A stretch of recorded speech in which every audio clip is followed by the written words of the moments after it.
that's why Zeph is always positioning himself towards the buy angle. He always wants to make sure that he's in a position to be able to prevent that farm from happening.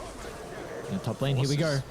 Finally, they're going to look to rotate Lelouch. He's got the Xism ready to rock and roll for our first kill and our first ultimate of the game, as Cuckoo will be able to TP out before secures the kill onto Zephyr. And now they can put some pressure into the tier 1 tower top. They popped the tombstone. We got a couple of creeps. The Vanguard finished up on Force, so that's a plus side. They're TP behind Thompson. It's just the Primal Beast. Not too much pressure is going to be put onto the Morphling for the moment. Silence. They do get the silence out.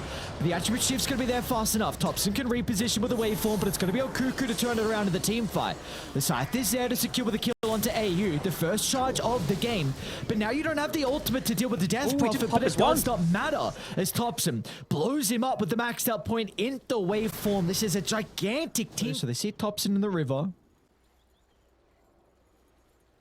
Almost feels like you have to go first on the Primal Beast to try and find Whitemon just to start the fight. They're already moving to break Force. What a jump! He gets the core, but the damage is just not there. Thompson's repositioned. The Morphling's going to be okay. They'll kill off 2 members on Polaris, and now they'll swarm towards the remaining members' location as AU stuck inside the pit. A Scythe to bring him down. And it's all tier 1's ball game now. 3 kills into the Aegis advantage. This is looking... Spent a lot of time up top. Available again, maybe just feeling a little bit more conscious about fighting around this tombstone that I'm just trying to keep healthy, but it's that magnetic field.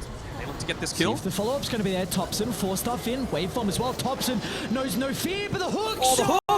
Zephyr! Cogs on 3. Scythe onto the axe, but he's going to buy back. They're going to look to rejoin the fight. T1, they have to respect the base defense out of Polaris. And look at them not overcommitting. The discipline onto T1. They will not continue with the dive. They're going to back up as soon as they see the buyback out of Force and go for the objectives.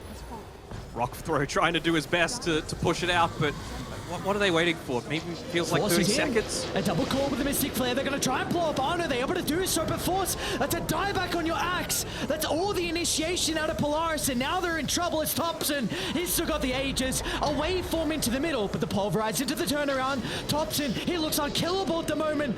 Another Grave into the healer. They might be able to deal with the first side, but look at the Satanic lifesteal. Thompson back in fight. Look at the voice line out of Thompson as well. Very cute indeed. Polaris just butting their heads against the wall time and time again. But the Morphling takes the tier 4 down. The throne's exposed, and no one is going to die in tier 1 on this last assault. Last chance with the axe. Force is alive. That's an incredible jump. The damage. For the call, there's no damage there.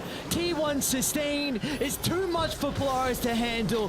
What a well-executed game 1 coming out from Dire. The throne will pop shortly. Let's see, there's going to be an incredible jump to stall this one out. It has to be perfect, and it's only onto the Morphling. They haven't even killed off the first life. He's still not dead. Times I've said that through this team fight. Oh my lord. Finally. How can they set up for round 2? Instant Silence into the Pulverize. They might have the damage. No way. They finally get him.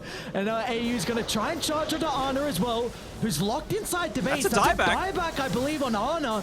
And now Cuckoo as well is stuck in no man's land. So Polaris, they will live to see another day. I mean, can they just run it down? I don't think all the way down mid? I mean, you got to try. They're going to see him under the ward shortly. If he goes for this next wave, they might be able to catch him out. They should it's a see big opportunity here for Polaris. That was the real Natsumi as well. They see him again. He's on the ward. Force gets a jump. The Mystic Flare up with the burst potential, the chain control. It needs to be perfect. And they cull him down throughout the grave. Thompson out to the left. Back in with the BKB, and the Morphling's okay. Now Polaris, how can they continue to take the team fight? They don't have the damage to deal with the Morphling. Now that he's back up to full health, Thompson can stand his ground, beat onto Polaris. They've even got Ana nearby too. 4,400 health on the Undying, just chunking down one member after the next. As T1, they survived the last attempt, and now they can walk it down to claim some valuable seconds. Tempest double available again. Dagon 5 with the Octarine. They just want to be spamming out these abilities off cooldown if they can get it. They the found Hex Thompson. with Wymon. Beautiful force stuff once again out to the right side. Thompson's going to be all right.